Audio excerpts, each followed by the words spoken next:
Hello, welcome to our next tutorial. Last time when we left off, we had our track ballasted. We started our landform with our plaster, our wet newspaper and paper towel method, and that's now been sitting and had time to go hard. So we'll move on to the next step, and today we're going to cover some basic scenery. We're going to undercoat our landform.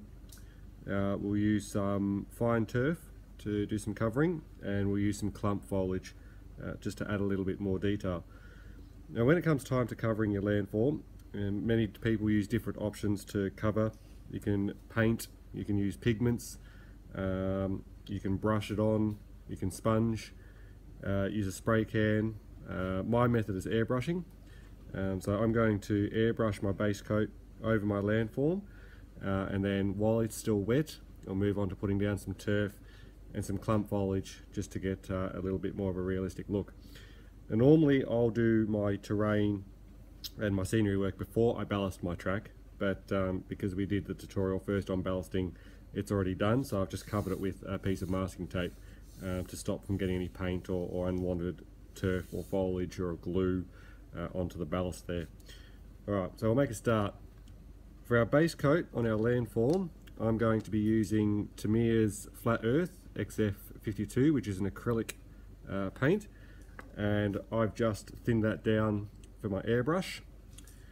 So put some in the paint cup.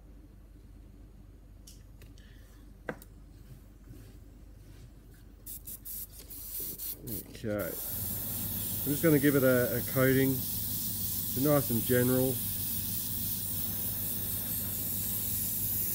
Try to cover most of the surfaces.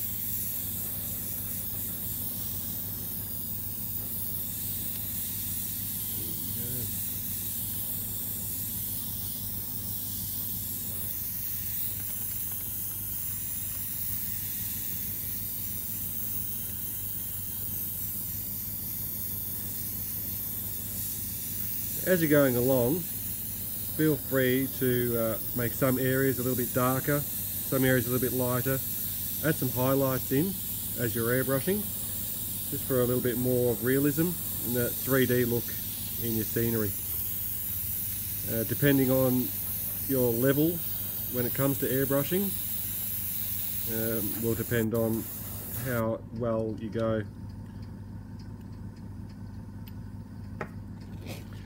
Just a little bit more, cover the face, get rid of most of the white. And one thing I like about airbrushing is being a thinner coat of paint.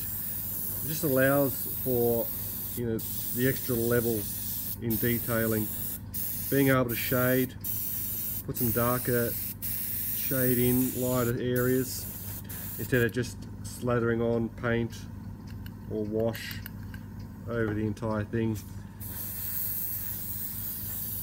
Just a little bit more on the front there. Alright, now I'm pretty happy with that.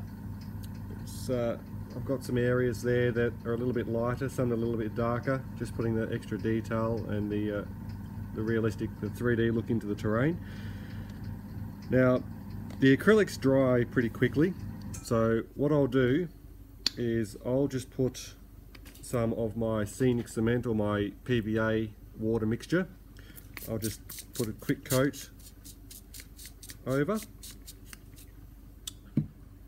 and grab my turf. Now I'm using the Woodland Scenics fine turf burnt grass. I like the colour of this one for my terrain, and all I'm going to do is use the shaker and just sprinkle the turf all the way over the top of my scenery, and make sure I get some good coverage between the landform and the track, because we don't want any of our ply or plaster or paint showing and scenery showing underneath. It's up to you how much or how little you decide to put over. I'm going to stop there. I like to leave a little bit of the ground or the rock showing, and I can go back later with a paintbrush and just do some more detail, some dry brushing, and add some extra colours into those rock faces. So once we've got our turf down, again it's just a matter of getting our 50-50 water glue mix and just giving it a spray, just cementing all of that down into place.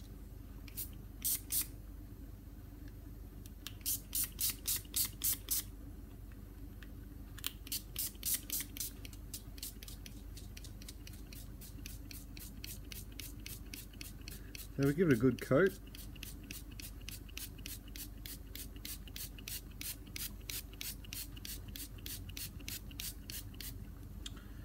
And here we go.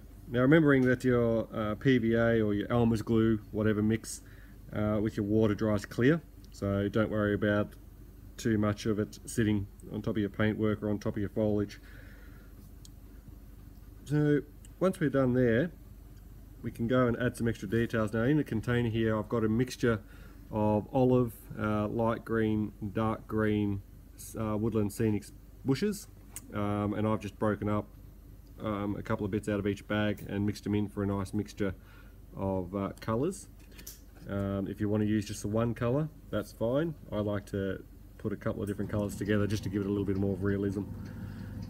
And to put these on, we just use our full strength PVA, and I've just got a PVA glue bottle here. Like I said, for you guys it might be Elmer's glue or whatever you use, and we just put a dab of our PVA down,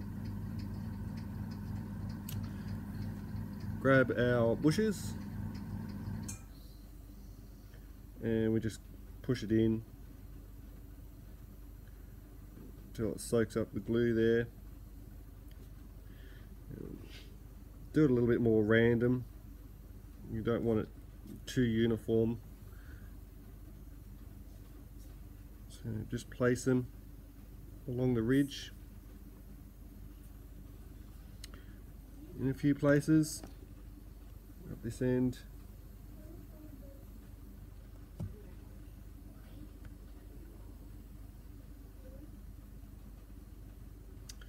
And I'll just put some down the front and the base of it there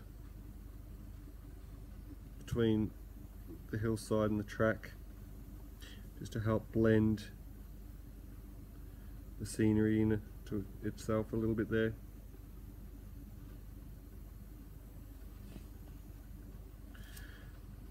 A little bit across here.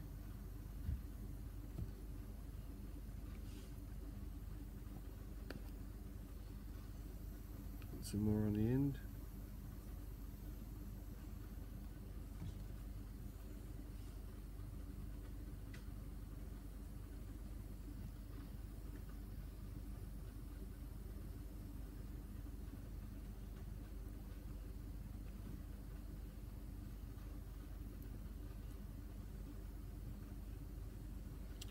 Okay, now once I'm happy with that, I normally go back and get my fine turf and just give it another sprinkle. Again, just to help blend in the scenery work that we've just done. And while all of that scenic cement is still wet and that PVA, we can just sprinkle this over to tie it all in. There we go.